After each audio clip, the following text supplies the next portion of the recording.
शेर की बहादुरी। जंगल को आग से बचाने की कहानी एक समय की बात है। एक घना जंगल था जहां हिरण, बंदर, हाथी, पक्षी और कई अन्य जानवर खुशी खुशी रहते थे।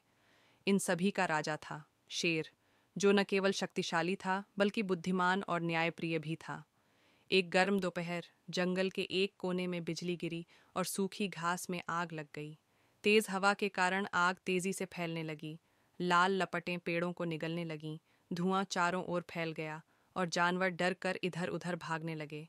बचाओ बचाओ! हिरण चिल्लाए। जंगल जल रहा है! बंदर पेड़ों से कूदते हुए बोले। पक्षी आसमान में उड़कर किसी सुरक्षित स्थान की तलाश करने लगे, लेकिन जमीन पर रहने वाले जानवरों के पास कोई रास्ता नहीं था। शेर ने स्थिति को देखते ही एक जोरदार दहाड़ मारी, जिससे पूरा जंगल कांप उठा। सभी जानवर रुक गए और शेर की ओर देखने लगे।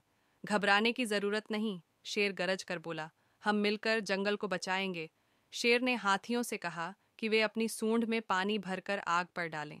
हाथी नदी की ओर दौड़े और पानी लाकर आग पर डालने लगे।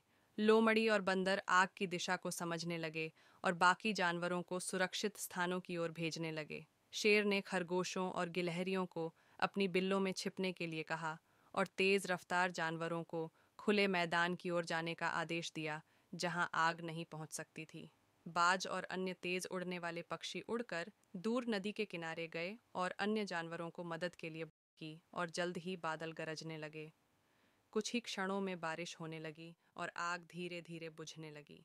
जब आग पूरी तरह से बुझ गई तो सभी जानवर खुश हो गए, लेकिन शेर ने कहा, यह हमारा घर है, हमें इसे फिर से हरा भरा बनाना होगा।